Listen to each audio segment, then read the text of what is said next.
Now, Nairobi Governor Johnson Sakaja says that all the staff who worked under the Nairobi Metropolitan Services, that's the NMS, would be enjoined to the county government. He was speaking during a ceremony to revert to the county government of Nairobi functions that had been taken by Nairobi Metropolitan Services. Now, Sakaja lauded the NMS for an impressive performance during its existence.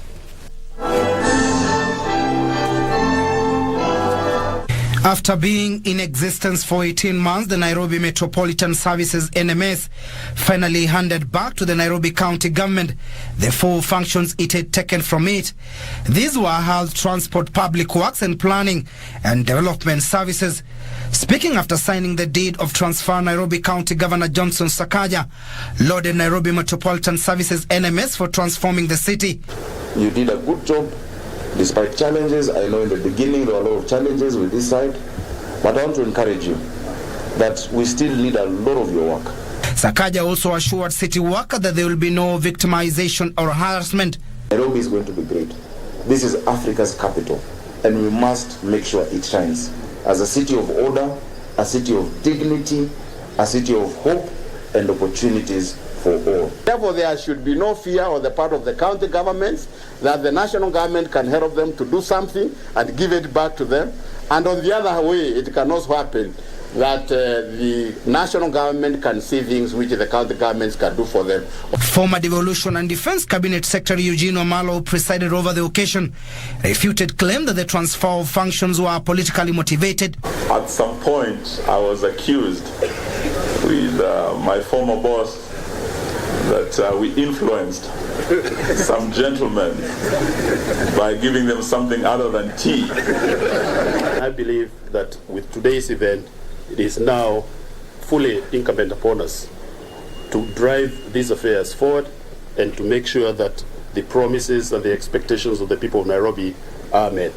The outgoing NMS Director General Mohammed Badi attributed the positive outcomes of the service to their diligence in implementing the county integrated development plans.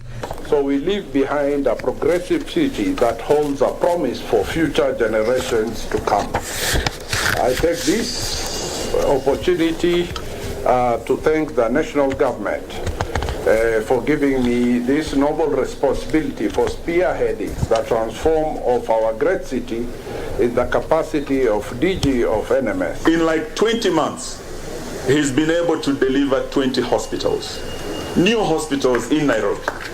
This is something that had not been achieved in 10 years. It's been done in 20 months. Former President Uhuru Kenyatta established the NMS on March 17, 2021 to take over the 4 roles alongside firefighting services and disaster management in the wake of graft-related cases against former Governor Mike Sonko.